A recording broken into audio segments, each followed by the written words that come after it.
teobroma.mx. Bienvenidos a Teobroma nuevamente, y hoy vamos a seguir platicando con el doctor Hugo Lemus. Ya estuvimos en las emisiones anteriores hablando de danza, hablando de nahualas, y en esta ocasión nos va a hablar de las brujas. Brujas, pero ¿qué tipo de brujas? Bueno, para empezar, ¿qué entendemos por brujas? ¿Quién de los dos me podría explicar eso de las brujas? Y es algo tan aterrador y tan de temerse como en los cuentos de hadas, como en las películas de Disney. Digo, hay muchas referencias a las brujas, pero ¿de qué brujas estamos hablando y qué es una bruja propiamente? Bueno, voy a abrir yo para después cederle Sí. al doctor Hugo Lemus y que nos comparta sus experiencias directas en campo, Sí. en un contexto etnológico de convivencia con diferentes tradiciones culturales. Ya habíamos hecho un programa sobre brujería que fue y que hablamos de Jules Michelet. Ya sí. después la doctora Carmen también dijo que ella no estaba muy de acuerdo con Michelet y todo esto, ¿no? Sí. Pero bueno, yo sí estoy de acuerdo con Michelet. Es bueno. A mí me parece que hay una serie de individuos que son especiales, de alguna manera, o se diferencian de otros porque tienen una mayor capacidad de observación de los elementos y los procesos naturales. Sí. O sea, hay una habilidad, ¿no? En la gente que sabe de herbolaria es porque sabe oler, observar, sabe sentir los efectos de las plantas. No todos nacemos con esa capacidad. Digo, sí se puede aprender, Claro. esa parte, pero también hay una habilidad innata. Entonces me parece que la brujería está asociada con eso, pero no nada más con eso, sino con otro tipo de elementos. Entonces, casi en todos los grupos humanos, pues siempre hay un individuo masculino o femenino, o ambos, porque a veces hay unos que tienen los dos géneros, por ejemplo, ¿no? Aquí nada más en esta cultura entendemos una división de dos géneros, pero hay otras culturas en las que hay 3, 4, 5 géneros, ¿no? O roles que están jugando, femenino, masculino, mixtos, etcétera, ¿no? Pero que desarrollan estas habilidades, se van especializando en conocer el mundo, a los animales, no nada más como animales como objeto de alimento o entidades de alimento, sino que son animales de poder, transmiten mensajes. En un momento dado de crisis de un grupo, puede llegar un animal por ahí y es un animal de poder, está transmitiendo en sí mismo como sujeto o como entidad animal más bien, está transmitiendo un mensaje, no porque hable, ¿no? Pero bueno, también hay otros que a su manera hablan, y entonces estas personas saben hablar con los animales. Y eso se ha dado en muchas culturas, es decir, no es nada más aquí, sino casi siempre es la cultura antigua la que tiene una relación muy fuerte con los animales, y de ahí, bueno, pues ya después las calificaciones colegiadas a eso le llaman totemismo, por ejemplo.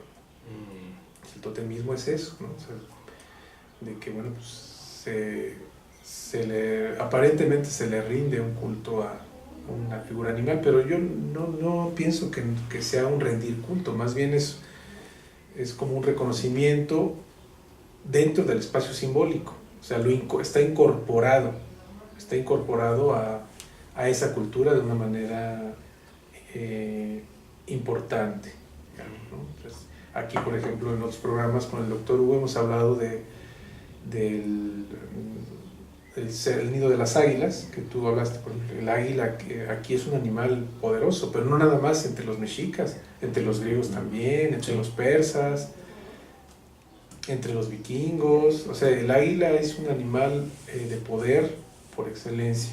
Claro. Por su figura como ave rapaz, como depredador, por su fortaleza, porque es un animal muy fuerte, porque vuela, porque surca los aires de cierta manera, por la forma en la que observa.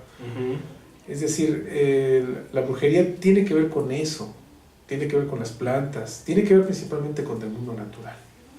O sea, habría que retomar ese teobroma. No quiero que con ese tema se invada lo que vamos a tratar aquí. Más bien hay que remitirlos al número de teobroma del que se trató ya.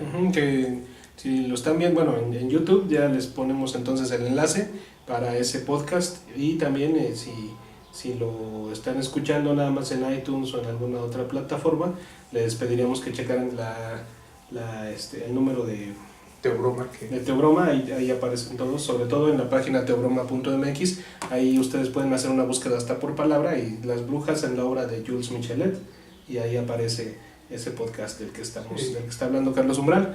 Entonces, y bueno, ya entrando en materia con lo que nos va a hablar Hugo Lemus, ya con este antecedente, con este referente que estás dando, Carlos, exactamente de qué tipo de brujas hablamos. De los casos de lo que tú has visto. Me mencionaba Carlos de que tú tienes algunas experiencias respecto a las brujas en estas regiones.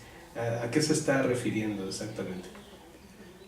Pues antiguamente el concepto del Nahuali, sí, también incluía a las brujas, ¿no? A las mujeres nahuales, a las mujeres que podían, como mencionaba Carlos, ser una especie de integradoras de las fuerzas que pertenecen a diferentes ámbitos, ¿no? Desde el ámbito celeste hasta el de nuestro nivel, ¿no? Al nivel en el que nosotros podemos andar como humanos y junto a otros seres, y también el de otros ámbitos como el acuático o como el subterráneo, ¿no? Entonces, de alguna forma, la bruja es como ese personaje que es un personaje impredecible, tramposo, que se oculta, que tiene ciertas técnicas y que practica ciertos tipos, ¿no? de actividades que otros personajes no tienen y no pueden, ¿no? Como decía Carlos, tiene que ver con una capacidad, tiene que ver con las facultades que va desarrollando una persona, que puede ser desde la niñez, porque creció con gente que ya dominaba ese conocimiento, o también puede ser que lo adquirió ya en la madurez, ¿no? Y que lo asimiló de mejor manera o de otra manera, que tuvo la oportunidad de reflexionarlo o de profundizarlo, y que lo desarrolló más que los que lo antecedieron, ¿no? Sí. Entonces, este personaje de la bruja como tal, si nosotros nos remitimos a los orígenes europeos del concepto, es sobre todo en contextos rurales, ¿no? O de campo.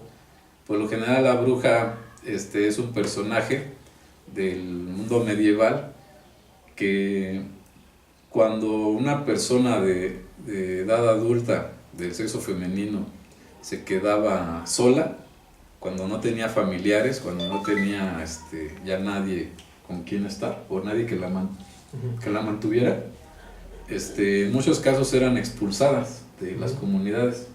Entonces, al experimentar en el campo, ¿no? La propia en la sobrevivencia, montaña, ¿no? ¿sí? Porque no tenían nada, ¿no? Ellas pues, no tenían una casa a ese campo al que eran expulsadas, tenían que improvisar, ¿no? Vivir en una cueva, vivir en una cañada, en algún recoveco, o improvisar una vil choza o una especie de casa con los materiales que hubiera, ¿no? Que se pudiera.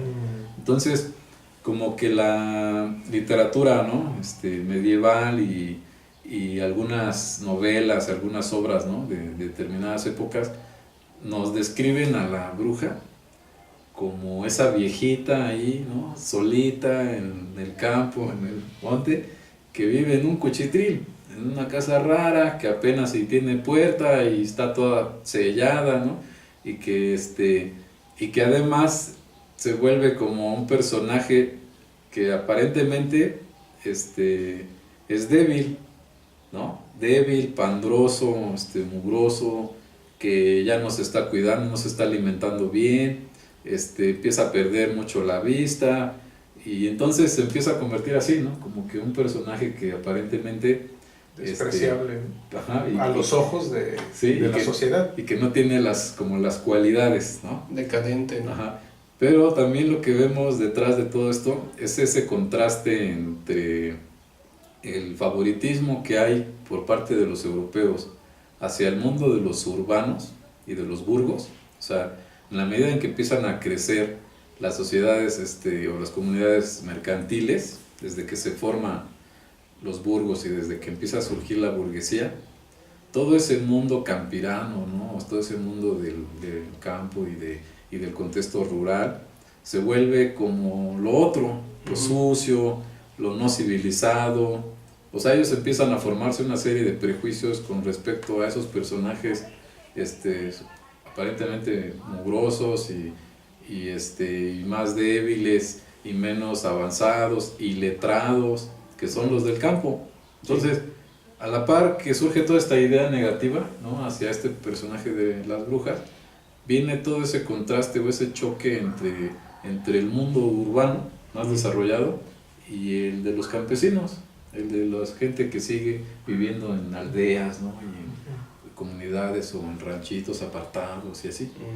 Entonces, la bruja de pronto se volvió como más esa viejita, ¿no?, solitaria, que vive sola en el campo y que experimenta, ¿no?, que tiene esa posibilidad de experimentar, ¿no?, en su soledad, en su aislamiento, puede experimentar con las plantas, con las sustancias, ¿no? De pronto meter un sapo ahí en la olla y ver qué pasa. O sea, eso es algo que no es tan descabellado porque ya lo habían experimentado distintas culturas, ¿no?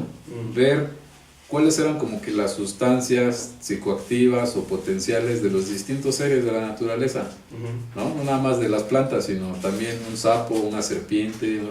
Todos sabían que en diferentes culturas, ¿no?, desde la India hasta Medio Oriente y en el contexto mediterráneo, se sabía que también las serpientes tenían determinadas potencialidades, ¿no? En su sangre, en su carne, y entonces se utilizaban todo eso como símbolos de poder o símbolos o formas para incidir en el comportamiento humano, ¿no? Entonces va de la mano todo este conocimiento que surge en torno a las brujas, del uso que se le va dando a la cuestión alquímica, lo que es la prequímica, ¿no? O sea, las brujas también, como otros personajes, empiezan a experimentar con las distintas fuerzas que conocemos, ¿no? Con los químicos, ¿no?, con los polvos, con el fuego y con los metales y así, ¿no? Empiezan a experimentar y a buscar. Y en ese entonces, si la persona no era letrada o no podía o no tenía la capacidad para hacer una lectura en diferentes lenguas, por lo menos las más comunes de la época o las que se dominaban dentro de la literatura europea y mediterránea, pues que era el latín y el griego, y los que pudieran entender algo de lo que venía del árabe y así, pues todo tenía que ser a través de la tradición oral. Pero los que ya mascaban en algo esas lenguas y las podían leer, pues tenían acceso también a libros que contenían aspectos importantes sobre este conocimiento, ¿no? Y que ya les permitía hacer cosas que en su momento eran consideradas magia o brujería y que después ya vimos que ya son conocimientos sólidos que involucran a la química, a la biología, ¿no?, a la física, porque antes el lograr ¿no?, hacer una explosión o el lograr que alguien se despertara o lograr que alguien reviviera, o sea, todo ese tipo de cosas eran consideradas magia o brujería, ¿no? Sí. Cuando realmente a lo mejor tenían que ver con el conocimiento médico. Por eso a veces a un especialista ritual o a un brujo se le llama médico tradicional, porque utiliza cosas que tienen una relación, ¿no?, estrecha con la medicina y logran, ¿no?, resultados o muestra resultados. Claro. Y tiene que ver con eso, o sea, qué hacer con una hierba o cómo utilizarla o qué hacer con estos polvos, ¿no?, cómo utilizar y con otras prácticas, con otras cosas. En dónde estar, en qué momento estar. Entonces, este personaje es a lo que nos remitía, ¿no? A ese mundo medieval en que estas mujeres que no tenían ya familia o quien las cuidara, tenían que como hacer un esfuerzo, ¿no? Esfuerzo sobrehumano para sobrevivir, para seguir adelante, ¿no? Y fueron las mismas sociedades y sus prejuicios las que las fueron concibiendo como brujas, como maléficas, y después a la bruja más urbana se le llamó la hechicera, porque decían que ese era el concepto de la bruja urbana, era como la que se dedicaba exclusivamente a hechizar, ¿no? A las personas, a causarles un daño o alguna afectación a través de algo que les daba de tomar o a través de algo que hacía con una parte de ellos, es decir, podía ser su pelo o sus uñas o parte de su atuendo, y que con eso, poniéndolo en el fuego o poniéndolo en la cera, dejándolo pegado en un papel y embarrándole cera y así, que entonces con eso afectaba a esa persona, ¿no? Ese modelo es el que se le conoce como magia simpática y que se repite en muchas culturas, ¿no? Es el caso más familiar es el del vudú, ¿no? Claro. Que bueno, pues hay una representación de la persona en una efigie, en un muñeco, y bueno, lo que se le hace al muñeco le sucede a la persona. Eso se le llama magia simpática. Entonces, pero no nada más es con muñequitos, sino como bien dice Hugo, pues pueden ser partes del cuerpo, residuos ahí, o incluso con el nombre, por ejemplo. Claro. Pero eso también es Una fotografía, de muchas culturas. Eso es lo que le llaman la magia antigua, el pensamiento antiguo, mágico. Yeah. Y también incluso el cómo se involucra, que es como la magia o la brujería que le han llamado negra o más sucia, que es donde se involucran los fluidos corporales de la persona que quiere hacer el daño hacia las cosas o hacia las personas a las que quiere afectar, ¿no? Usando sus fluidos vaginales o el excremento, ¿no? Los orines, su saliva, su propia sangre, ¿no?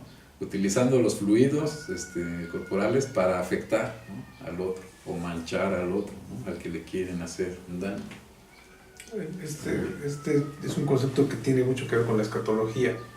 Por eso también la magia negra sí es como la magia necro.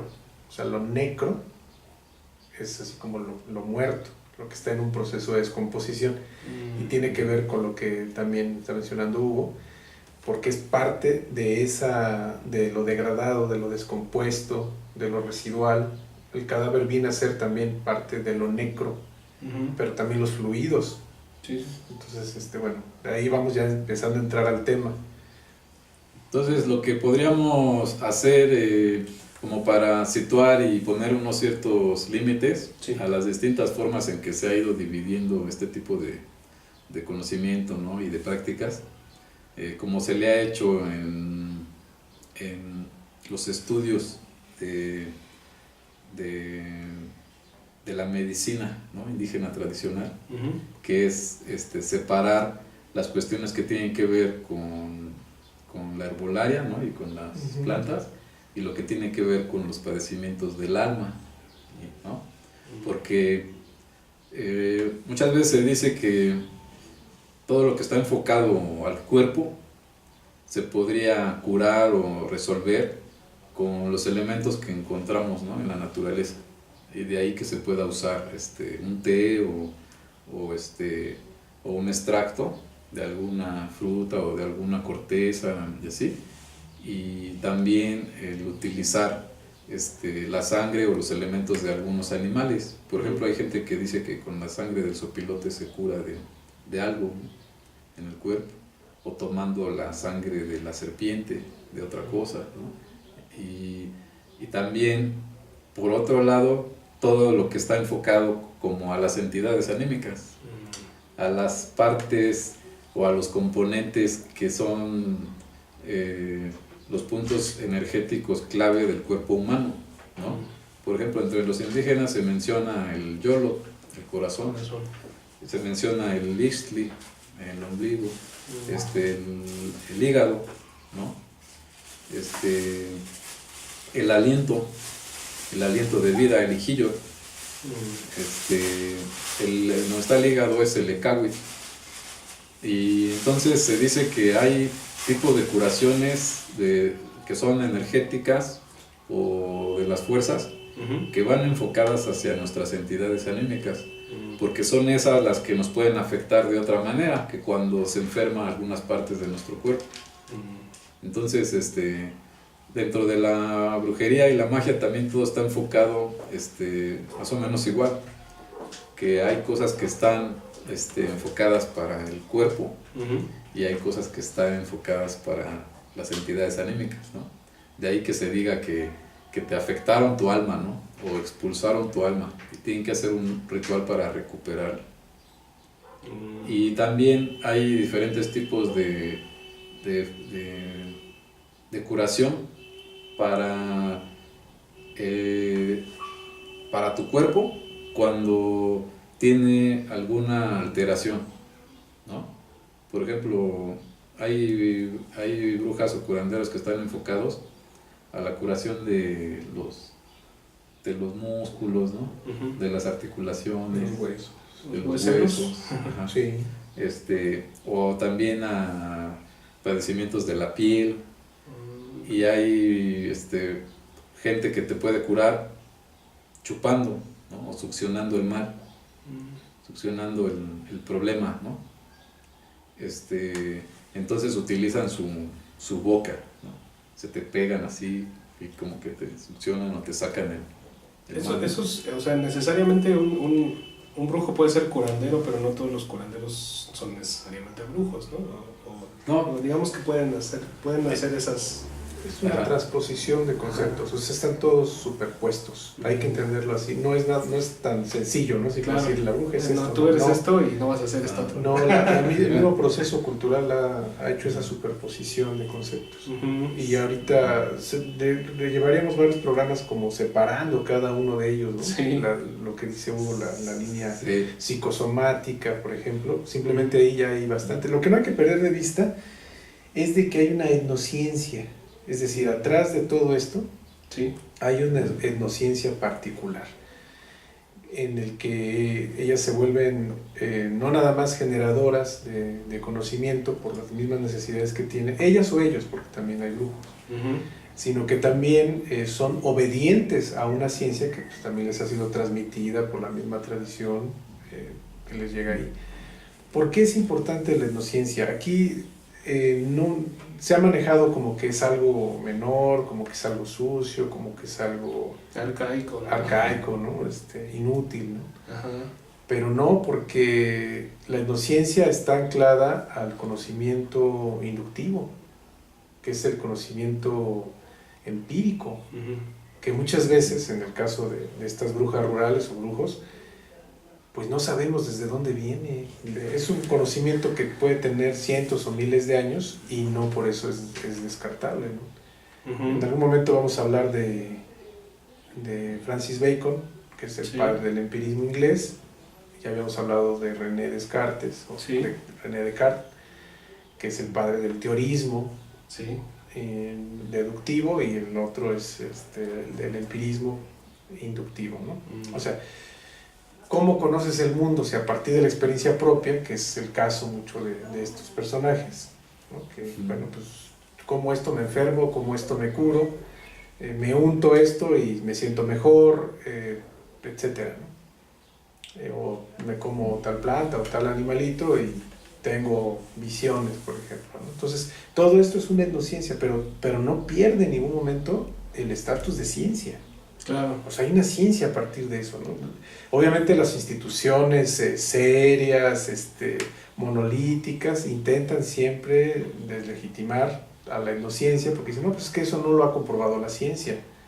Bueno, no lo ha comprobado la ciencia, pero lo han comprobado miles que no se han muerto o miles que se han curado, y hay que reconocer el valor etnocientífico de estos conocimientos. Entonces, la bruja, uno de los perfiles que tiene es el de ser una etnocientífica.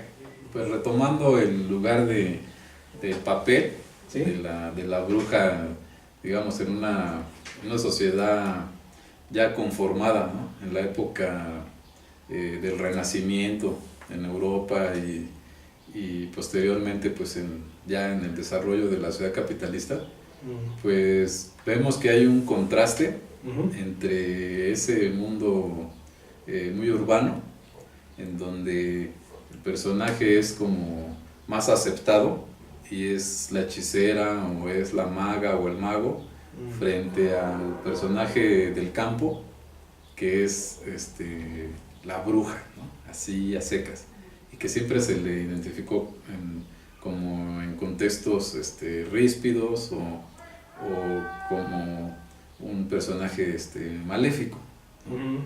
Que estaba para dañar a las personas, para dañar a la gente a la que se le indicara, ¿no? Porque aparentemente es un personaje que se pone al servicio, ¿no? de alguien, ¿no? Para hacer un daño, ¿no? Se le está contratando o se le está pidiendo que haga un daño.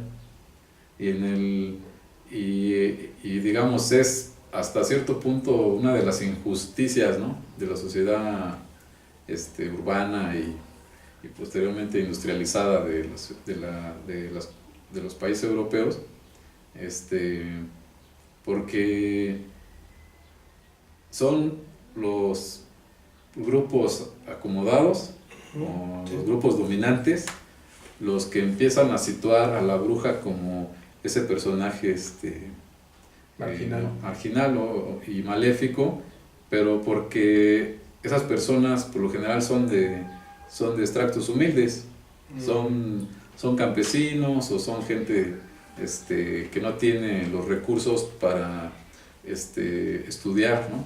En los mejores institutos o en las grandes academias reconocidas europeas. Entonces ahí vemos que todo esto tiene mucho que ver con una ciencia que es la ciencia aceptada, la ciencia aplicada, es decir, el que practica determinadas cosas que parecían en otros siglos la brujería, ¿no? Como eran las cosas que hacían los alquimistas y luego los químicos y así, mientras está en un estrato alto, ahí es mago, ahí es científico, ahí es nombrado como que con títulos que son aceptados, ¿no? Por la sociedad. Y en cambio la que está como en ese estrato humilde y que está desarrollando ese conocimiento así, en una forma, o desde el contexto campesino, pues siempre es como denostada, ¿no? O es agredida, o es ninguneada, ¿no? Es la bruja, es la mala, es la que hace trampa, es la que es la que hechiza al príncipe, ¿no? Es la que se aprovecha de la doncella. Es adoradora de Satanás, ¿no? Sí, pues por ejemplo en el famoso, toda esa concepción y en donde se habla del Sabbat, de que desde el día previo, ¿no? Desde el viernes por la tarde se juntan, tienen lugares especiales en donde van a hacer las cosas raras, ¿no? En donde van a atraer a niños que les puedan extraer la sangre o que puedan usar algunas partes de ellos para experimentar, ¿no? Se dice que a veces un brazo izquierdo o un ojo, ¿no? La clásica bruja que supuestamente va a poner ahí con el sapo y con las hierbas raras una parte, ¿no? De la cara de una persona o así. Y entonces en el Sabbat, en ese viernes por la tarde noche para amanecer sábado, se va a hacer un aquelarre, o sea, se va a invitar al chivo, ¿no? Se va a hacer una fiesta en donde va a llegar el diablo y que se podría encarnar en algunos de los asistentes o podría materializarse así, ¿no? De la nada, ¿no? Aparecer y decirles qué iban a hacer, ¿no? Como organizar, ¿no? al conjunto, ¿no? De brujas y brujos para decirles pues de qué se iba a tratar, ¿no? Las cosas según su mandamiento o según la forma en que ese ser lo veía, ¿no? Entonces como que hay toda esa parte, ¿no? Que viene, que nosotros podemos decir que heredamos y que tiene ya sus manifestaciones, ¿no? Y sus particularidades de acuerdo a cada región, porque aquí de alguna forma ese complejo de la brujería medieval y colonial viene a insertarse, ¿no? Uh-huh. Y a mezclarse. Hay un proceso de mestizaje, ¿no? Ujú. Viene a cruzarse con las ideas y con los conocimientos que ya se tenían aquí. Entonces vemos que de toda esa mezcla, que es muy interesante, se dan productos pues completamente distintos, ¿no? A lo que se conocía en Europa. O sea, aquí se empieza a hablar de brujas que son como bolas de fuego que dan saltos en las montañas, en las distintas regiones, ¿no? Que conocemos de los indígenas. Uh-huh. Se habla de esto en la zona de Necaxa, ¿no? Y Tulancingo, o se habla de esto en la Sierra Norte de Puebla, de los grupos de brujas que tienen el control de las fuerzas, ¿no? De la lluvia, del fuego, del rayo. Por ejemplo, en la zona del Iztaccíhuatl y el Popocatépetl, por lo general pasa en donde están las montañas más altas de México, del tipo de brujas o brujos que son señalados por el rayo, que son elegidos por el rayo, y que a partir de ahí vienen su don, ¿no? Y que no pueden negarse a practicar ese tipo de conocimiento, porque si no, entonces cae como un maleficio sobre ellos, ¿no? Tienen que dedicarse ya a eso, de lleno, y entran a una especie de mundo espiritual en donde los espíritus les hablan, los guían o les van dando parte de ese conocimiento, se los van compartiendo, y también por lo mismo les exigen, así como les dan, les van pidiendo cuentas, ¿no? A cambio. Entonces, pues sí, es como hubiera dicho el Julio Caro Baroja, ¿no? En ese libro de Las brujas y su mundo, pues es como otro mundo, es como que ellos están en otro nivel, están en otro canal, ¿no? Recuerdo una parte del libro de Escotado, donde habla en Historia General de las Drogas, creo que se llama. Así es. De esta imagen de la bruja volando en una escoba. Entonces habla de que tenían un conocimiento de las sustancias psicoactivas y de que algunas eran más poderosas en contacto con membranas. Con mucosidades. Con mucosidades, exacto. Entonces podían hacer, se habla de que esta era como una metáfora de que algunos ungüentos que se podían introducir con alguna forma fálica incluso, sí, un aplicador, digamos, les alteraban su realidad. Entonces sí, es como una forma de crear esta metáfora de que la bruja vuela por esta escoba que lleva entre las piernas, ¿no? Así es. Entonces, sí, está oculto, digamos, la realidad del ritual o la realidad de la práctica. Claro. En una alegoría, ¿no? Que es la escoba de la bruja, pero pues en sí. realidad, como lo menciona Escotado precisamente, Uh-huh. en realidad son aplicadores vaginales para Uh-huh. impregnar las mucosas vaginales, o son aplicaciones vía anal, por ejemplo, ¿no? O sea, no nada más la ingestión por las mucosas de la boca y el sistema digestivo, Sí. sino todo, por los oídos, del oído también. Sí. La forma de entrada al cuerpo. Es un conocimiento de la ciencia, etnociencia le llamabas, ¿no? La etnociencia, sí. Sí, el conocimiento de las sustancias y la experimentación. Sí, pero está entretejido con prácticas rituales, digamos, ¿no? Que a veces uno lo ve desde fuera, se va a ver como una práctica cultural, le llamaríamos los humanistas.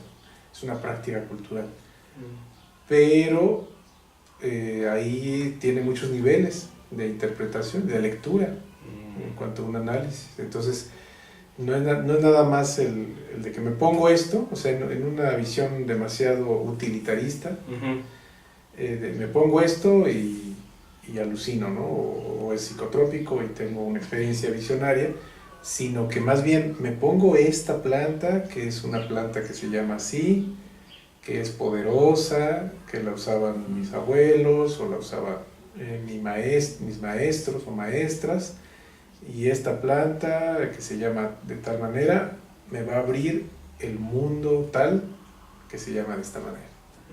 O sea, es todos esos símbolos, no es nada más la planta tal para... No, eso está mezclado en el mundo antiguo, ¿no? O sea, no se sabe la diferencia entre una persona y una planta, por ejemplo, ¿no? Hay una persona, una especie de ser que vive en esa planta.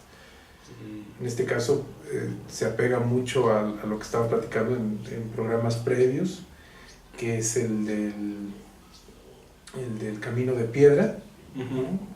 Que estamos hablando de esto, bueno, que en algún momento lo vamos a retomar muy bien con el doctor Hugo, que es lo del teísmo, ¿no? O sea, esta idea de que todos son dioses. Sí, pero en cada cultura son correspondencias, encontraría particularidades que van a delimitar conceptualmente a estas figuras, ¿no? Que bueno, lo más común es llamarles dioses. Entre los griegos antiguos había una figura que era el daimon. El daimon es la potencia. O sea, si por ejemplo la lluvia contenía al daimon de la humedad, que le permitía humedecer a la materia. Si no fuera por ese daimon, la lluvia o el agua no podría humedecer. Es sumamente complejo porque tendríamos que deconstruirnos conceptualmente para entender cómo lo percibían ellos. Pero bueno, quedémonos que es una potencia. En el fuego, no es que el fuego queme, sino que existe un daimon de la ignición, el daimon que quema, el daimon que devora mediante energía a la materia. Entonces, en este caso, con lo que trabajaban las brujas antiguas, y de alguna manera la bruja tradicional tiene eso, es a trabajar con las potencias que están ahí. La potencia de tal planta, la potencia de tal animal, la potencia del río, la potencia de la montaña, la potencia del camino, la potencia de las palabras. Entonces, vamos, es a eso, ¿no? Y luego aparte hacían mezclas, ¿no? Decía, a ver, la potencia de tal planta dentro de la potencia de la montaña o dentro de la potencia del río. Entonces es una combinatoriedad ahí tremenda, es una gramática mágica que traen ahí. Pero bueno, todo eso lo van aprendiendo, ¿no? Y lo van experimentando y lo van produciendo como conocimiento en todos los grupos culturales. Pero bueno, sí. Volvamos al tema. Pues yo pienso que al igual que pasa con lo que habíamos platicado sobre los nahuales, como con todos los elementos que se utilizan, ¿no? Para lograr conseguir un trabajo, una curación, un daño.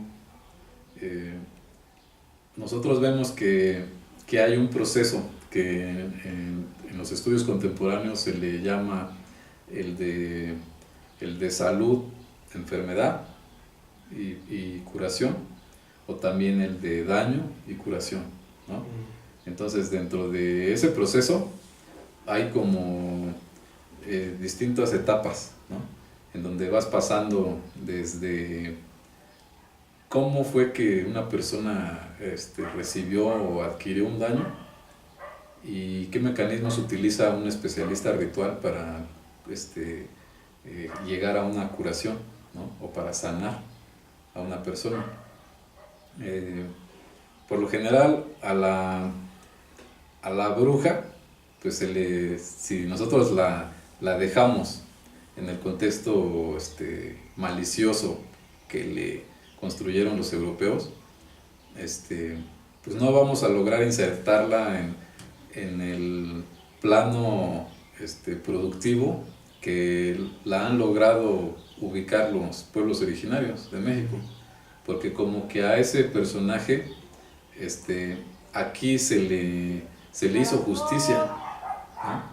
Como que aquí se le rescató, se le reubicó, no se le dejó como en el plano de la maldad y del demonio y de las fuerzas ocultas y de la magia negra que ya se había como enfocado, ¿no? Y como que se había encimado en Europa en este personaje. Aquí como que se vio que no tenía por qué ubicarse dentro de los personajes que están al servicio del mal, ¿no? o del malo. Porque aquí no se concebía así. Aquí no era de que el bien y el mal, y que el demonio y Dios, ¿no? Porque aquí como que el médico tradicional y la medicina científica y los personajes, como que si nosotros nada más los viéramos desde el concepto del bien, pues diríamos que estos son los buenos, ¿no? Porque estos son los que van a ayudar a la persona a sanar, ¿no? O estos son los que van a alejar el mal de una persona. Y en cambio, si la bruja la dejamos como esa es la que hace el daño y que está al servicio del diablo o del demonio, pues entonces pues ya partimos el universo mágico, ¿no? Y de la religión ya lo partimos en dos, y ya casi acabamos con todo, ¿no? Vamos a dejar y nos vamos a quedar con que la bruja es la mala y el médico tradicional y el médico científico pues son los buenos. Pero no es tan sencillo como eso. Sabemos que desde el tiempo de la colonia, desde que ellos llegan, pues aquí hay una gran variedad, ¿no? De gente que se dedica a eso, desde diferentes posiciones, ¿no? Y que algunas son especialistas en determinadas cosas, que no dominan todo o que no les interesa todo, o que no tienen un don para meterse en muchas áreas, ¿no? Ni de la magia ni de la brujería, sino que están como por fuerzas. Por ejemplo, aquí hace rato hablábamos de los que pueden curar a través de succionar el daño, ¿no? De chupar el daño. Y se ha visto o se ha registrado que cuando extraen un mal o una enfermedad, regresan o vomitan una sustancia negra o una sustancia así como viscosa, ¿no? Ahorita que hablábamos como de las cosas pegajosas o de las sustancias así. Entonces, se ha visto y se ha registrado que cuando se saca algo, el curandero regresa o vomita algo que al parecer era lo que estaba ahí, ¿no? Sin haber tenido nada, o sea, sin haberse mascado a algo ¿no? o comido algo para después regresarlo. No, así nada más. De su cuerpo regresa como el mal, ¿no? Ya procesado en una sustancia así, como chiclosa o babosa, ¿no? Y también yo conocí una curandera que era de Tetelcingo, Morelos, que curaba a través del humo del tabaco.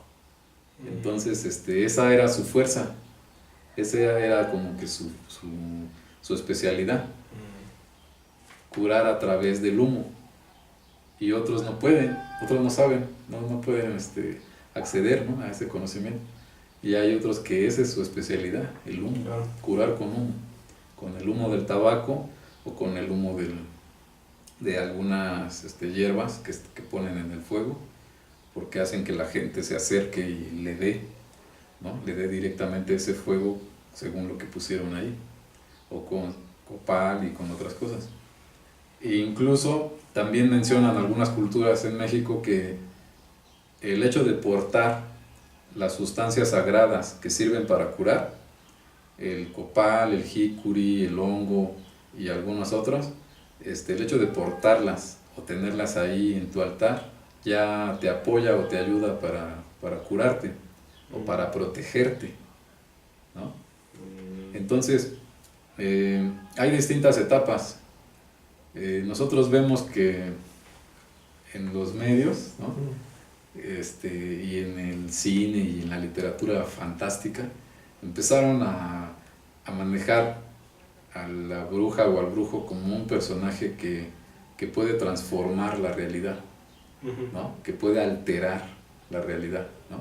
Que puede hacer que las cosas cobren vida, o que puede hacer que una persona se haga un animal, ¿no? Se convierta en un animal o así, ¿no? Entonces, pues no parecería, en los términos del nahualismo, no parecería tan descabellado todo eso, porque parece que es una persona que encuentra o tiene, no sé, las fórmulas para conseguir lo sobrenatural, como en Pases Mágicos, como decía un poco Castaneda. Así tiene un libro que se llama Los Pases Mágicos, porque supuestamente algunas personas tienen los conocimientos indicados para mezclar de cierta forma los elementos que tenemos, ¿no? El agua, el fuego y algunas sustancias, para que las cosas se aceleren o pasen de una manera, ¿no? Entonces nosotros vemos que en la física cuántica es posible, o sea, hay elementos y hay momentos en donde tanto la naturaleza como la mezcla de ciertas cosas que conocemos como energéticos, hacen que haya saltos cuánticos, ¿no? Y que las cosas se den en menos tiempo y en determinadas, ¿no?, circunstancias, sin esperar lapsos, ¿no?, mayores, como pasa con otras cosas, ¿no? Entonces, por ejemplo, yo conocí una pareja de brujos guerrerenses, o sea, hombre y mujer, que la mujer era como la que llevaba la batuta, ¿no? El esposo era como el apoyo o el asistente en todo, ¿no? En todo. Pero como que siempre tenía que estar ahí alguien. No podía hacer todo la bruja sin su brujo aprendiz, ¿no? O su brujo aliado, porque además es el que estaba viendo todo y no podía tampoco andar diciendo nada, ¿no? Tenía que ser fiel a las actividades brujeriles o a las técnicas, ¿no?, que solamente su esposa manejaba. Entonces, mientras ellos curaban o empezaban a hacer un trabajo con una persona, el esposo hacía las oraciones de refuerzo todo el tiempo tenía que estar haciendo oraciones para apoyar esa actividad. En algunos casos de la magia y de la brujería se dice que es la palabra la que va a potenciar y va a sellar esa actividad o eso que se quiere pedir o hacer, que si no se apoya con oración, entonces nada se va a lograr. Se piensa que es como una forma de que se aseguren, ¿no?, las cosas. Entonces, incluso desde el tiempo de los hebreos, hay toda una línea como de la magia y de la brujería que dice que la lengua era la que potenciaba, amarraba todo, las cosas, que incluso por lo mismo ellos tenían como esa paranoia de que las cosas, que solamente aquello que se quisiera realizar es lo que se iba a nombrar, que mejor no se dijeran cosas o no se utilizara la palabra irresponsable o libremente, porque se podían provocar cosas que le hicieran daño a todos, ¿no?, por no saber, ¿no?, cómo utilizar la palabra. Entonces había tal nivel de sacralidad y de cuidado con todo lo que se estructuraba, ¿no?, mediante la lengua, que se pensaba que si no tenías cuidado, pues lo ibas a también, ¿no?, se manifiesta. Sí, claro. Y entonces tenían que tener cuidado con todo, si no podían regarla, ¿no? Podían meter en problemas a todos, ¿no?, y causar muerte, causar daños. Entonces es bien interesante toda esa parte, porque yo he venido conociendo así a lo largo de décadas personas que utilizan mucho la palabra para su trabajo como brujos o curanderos. Y entonces se piensa que el conjuro pues, es una parte clave del rito, ¿no? En donde se tiene que decir las cosas de una manera o incidir, ¿no? De una manera a través de la palabra, incluso con las repeticiones, determinado número de repeticiones de ciertas frases o la forma en que se convoque, ¿no? A las fuerzas. Entonces a través de eso se va a lograr, ¿no? Construir una curación o un daño. Como si hubiera unos argumentos, o sea, la construcción del argumento mágico en este caso, tuviera que ver con la construcción del argumento de la materia o de la gramática de la materia. ¿Y qué es lo que dicen que han usado como que los grandes ideólogos y los líderes, algunos de los más macabros que ha tenido la historia, como el mismo Hitler, de que dicen que fue utilizando la retórica y la monotonía, ¿no? Los colores, los símbolos, de una manera precisamente para adormecer, ¿no? Al colectivo, y para que hicieran todo lo que él quería, ¿no? Porque en algunos casos se llega a pensar que pareciera que efectivamente los adormecía, ¿no?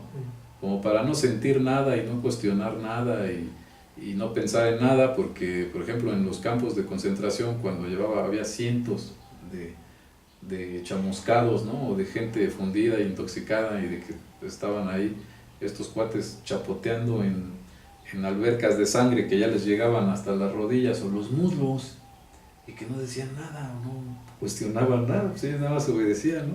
Y seguían echando más y más cuerpos y aunque siguiera ahí sale y sale sangre y pues ellos estaban como si nada. Sí, ¿no? Sí, la palabra es muy poderosa.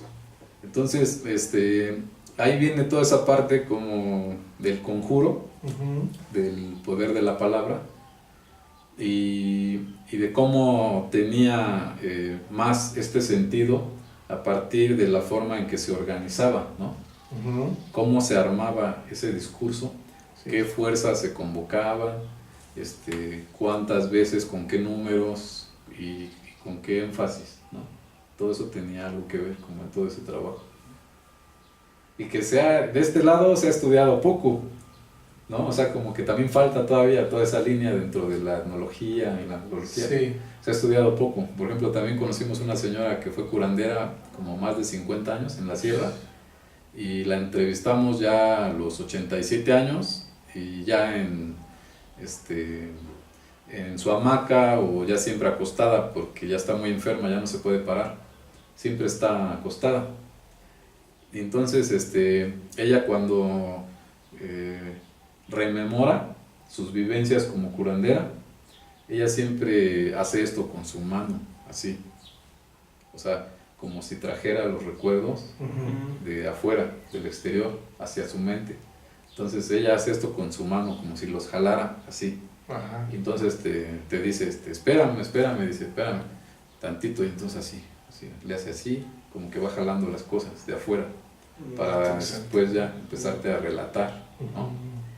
Entonces nosotros decíamos, no, pues ve, ¿no? Cómo la señora se apoya de afuera, ¿no? Como si afuera estuviera el libro, ¿no? El libro abierto. Y tú sacaras de ahí, ¿no? Las imágenes o los recuerdos y los trajeras hacia ti para después ya expresarlos, ¿no? Entonces, pues ahí hay muchos niveles y pasan muchas cosas, ¿no? Que nosotros, como decías al principio, con respecto a las capacidades, ¿no? De las personas que ya se fueron enfocando desde los inicios de su vida en ese tipo de conocimiento, cómo se van afinando, ¿no?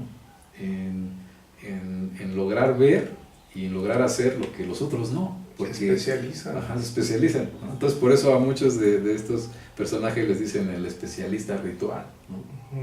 Porque es el que en el momento lo tiene que resolver, pero ya aprendió a resolverlo, ya se entrenó, ¿no? A lo largo de mucho tiempo para resolver y para ver eso, ¿no? Entonces tiene esos sentidos así más agudos, ¿no? Más finos y va a penetrar de otra manera ese mundo que nosotros no alcanzamos a ver así nada más, ¿no? Y que ellos te dicen, no, pues es que ya llegó fulanito, ¿no? Que es mi aliado y pues es el que ahorita me va a apoyar, es el que nos va a servir, ¿no? Y es el que te va a acompañar para que llegues bien a tu casa y así. Entonces tú dices, pues ¿cuál? No, pues no veo nada, pues, ¿dónde está? ¿No? Y él te dice, no, pues ahorita se va a ir contigo, ¿no? Y allá puede haber otros, y allá otros te van a ver mal. Entonces, es muy interesante cómo a través de conceptos que han sido muy limitados, también dentro de la religión, por ejemplo, el de creencia, ¿no? Que dicen, es que si tú crees, ¿no? O si él cree, ¿no? Pero bueno, si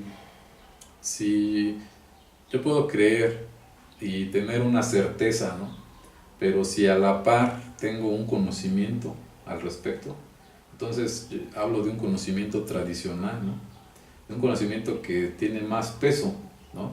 Que nada más hablar de una creencia, que nada más hablar de una creencia como si fuera algo muy individual, ¿no? Y algo que solo se queda conmigo, ¿no? O que solo viene de mí. No, sino cuando tiene el respaldo de una tradición que ya construyó un conocimiento en torno a eso que ellos les dicen creencias, ¿no? Despectivamente, ¿no? Ajá. Pero en realidad sí es un sistema. Sí, pero ahí hay un sistema, ¿no? De conocimiento que ya construyó y que ya averiguó, ¿no? Que ya vio que las cosas pueden funcionar de esa manera, ¿no? Entonces, ahí hay una respuesta dentro de un medio, ¿no? Que ya forjó una forma, ¿no? De organizar las cosas y de dar resultados. Y entonces ellos te dicen, no, pero pues yo confío en lo que yo sé, ¿no? En lo que yo sé, en lo que ya practiqué, ¿no? No es nada más porque lo creo, ¿no? No es nada más porque yo lo creo, no, ya lo vi, pues ya se hizo, ¿no? Ya se hizo así y ya lo vi y ya lo he repetido así, ¿no? Y ya he curado a varios, ¿no? De esto, ya lo curé a varios. Y entonces, por ejemplo, esta cuestión, este personaje que surge en los alrededores de los volcanes, Iztaccíhuatl, Popocatépetl, en los pueblos nahuas, en donde una mujer que está embarazada tiene a un ser que ya trae el don, ¿no? Y que este personaje, según relatan, y ya se ha registrado en diferentes pueblos, que se sale del vientre materno porque ya empieza desde que es embrión, desde que es desde ser un ser en gestación, que ya está teniendo experiencias, ¿no? Como brujo, claro, curandero. Pues es un ser precoz, digamos, ¿no? Ya empieza a salir, ¿no? A experimentar para ver cómo va a ser su vida de curandero. Y regresa al vientre. Regresa. Entonces, dicen que la mamá no debe de andar de chismosa diciendo que siente que se le va, o que ya no lo tiene a veces, que algunas noches se le sale o que no tiene nada, que siente como que está vacío su vientre. Entonces deben decir que no digas, no andes de chismosa o no te alteres, no pienses que ya se te fue, que ya nunca va a regresar, no, nada más salió a conocer, salió a ver y ya luego regresa. Pero dicen que si la mamá está muy insistente, muy alterada, diciendo que se le salió, o que ya hay noches que no lo siente, que entonces ya no regresa. Y que entonces regresa a otro vientre, y que ahí es cuando ese bebé nace antes, que es 7 mesino, 8 mesino o así, que porque ya llevaba 2 meses o un tanto tiempo en otro vientre y después se fue a otro. Se mudó. Se muda, y que entonces en ese nuevo vientre ya nada más cumple el tiempo que le faltaba, no va a estar los 9 meses porque ya tenía 2 en otro. Entonces, entonces es bien interesante. Y dicen que ese personaje pues ya trae un don. Nace con poderes. Y ya viene a curar y viene a hacer cosas. Oye, hablabas de bolas de fuego en algún momento, que creo que además en otros países, en otras culturas hablan también de, no sé, y los han identificado incluso o tratado de explicar como fenómenos atmosféricos o como fuegos fatuos en los que se ven fuego en la sierra, no sé. Pero de acuerdo a lo que tú has vivido, ¿qué es lo que te llevaría a pensar que en efecto se trata de una bruja? ¿Cómo lo diferenciarías o cuál es tu experiencia? Pues por lo general, como que una de las características, ¿no? Como claves, es que es una llama que gira, ¿no?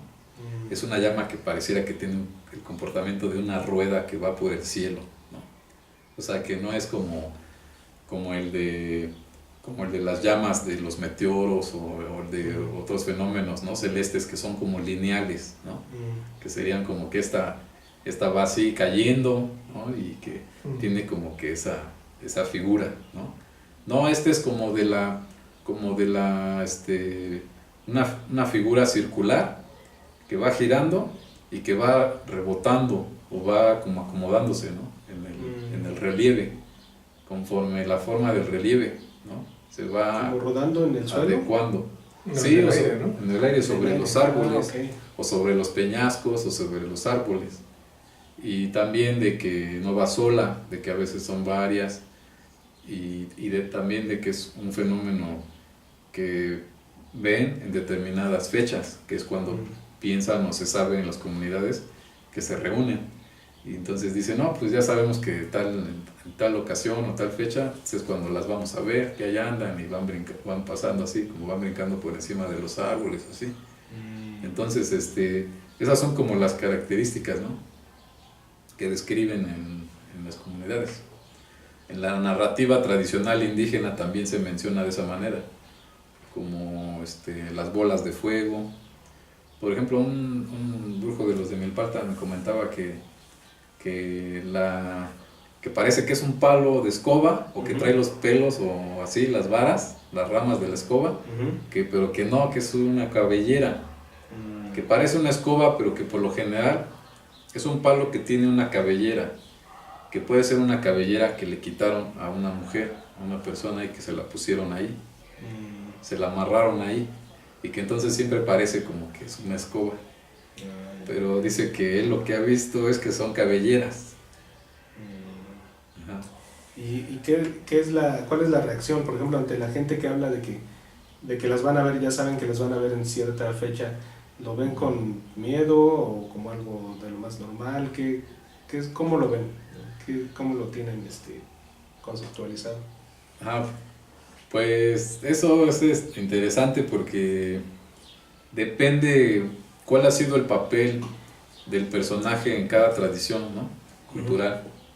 Por ejemplo, a veces si la comunidad muestra prejuicios y muestra agresividad ante el personaje, entonces es recurrente este discurso negativo, ¿no?, o un discurso contrario, ¿no?, al personaje, de que está para abusar o para chupar a los niños, para hacer el mal, para robarse cosas, para obtener lo que quiere, ¿no? Y también está el otro lado, el de cuando es un personaje aliado, ¿no?, de la comunidad. Entonces se le defiende, se le ve bien, entonces se le ve sin miedo. Al contrario, es como parte de la cultura, ¿no?, popular. Sí, ya sabemos que vuela o que hace esto y que se transforma o que tiene estas cualidades, ¿no? O sea, eso es como que varía en cuanto al tipo de convivencia que ha tenido con la comunidad, ¿no? O sea, como que se le puede ver, como lo que decíamos al principio, como enemiga o como alguien contrario, ¿no? O como se le puede ver como un aliado, como alguien que te va a defender, te va a ayudar, te va a enseñar cosas, ¿no?, interesantes. O sea, yo lo que estoy haciendo a partir de la tesis de los nahuales es cómo podríamos medir o cómo podríamos contrastar la popularidad o la clandestinidad, ¿no?, del personaje. O sea, qué es lo que lo puede hacer muy aceptable y qué es lo que puede hacer que lo rechacen, ¿no?, y que lo ataquen o lo persigan y hasta lo quieran ultimar, ¿no? Y entonces ahí hay variantes, hay distintos... No lo ven igual en distintas comunidades, ¿no? Depende. Sí, o sea, como llega a ser un personaje muy común y al que recurren muchos, o sea, al grado de que empieza a ser, y lo ha sido, ¿no?, en diferentes contextos hasta urbanos y semirurales, ¿no?, y en diferentes áreas, como que llega a ser un reto hacia medicina científica, ¿no? O sea, es increíble la cantidad de gente que llega a consultar a los curanderos y a los brujos, ¿no? En vez de ir con el médico. Porque muchos dicen, no, yo con el matasanos nunca. Yo no voy a ir con el médico, yo no voy a ir con el doctor. No, yo mejor voy aquí, nomás con el curandero, con el brujo. O sea, ¿cuánta gente confía o sigue confiando en ese tipo de especialistas rituales o médicos tradicionales? O como les llaman también algunos antropólogos, el médico profesional indígena. Entonces, mucha gente prefiere consultar o ir a ver a ese tipo de personajes que ir con el médico científico o el médico alópata, ¿no? Entonces ahí vemos como el contraste, ¿no? Sí. O sea, como en muchos contextos se le confía y se le ve con respeto, porque no le van a decir el brujo tal o fulano, no, le dicen don Antonio, ¿no? O doña María, o sea, le hablan con respeto al personaje, ¿no? Que se dedica a curar o que se dedica a hacer ese tipo de cosas. Y creo que da para muchas más pláticas. Así es. Porque ahorita ya otra vez voló el tiempo, pero te agradecemos mucho, Hugo, del doctor Hugo Lemus, que nos acompañó nuevamente. Sí. Y hablando de las brujas, que apenas estábamos como entrando en materia, pero como decíamos, son muchas las cosas que se pueden decir. Carlos Umbral, muchas gracias. Gracias a ti, Julio, al doctor Hugo Lemus, gracias a nuestro auditorio. Muchas gracias por vernos y esperen la siguiente emisión. Hasta pronto. Kishkok sepa. Hasta pronto.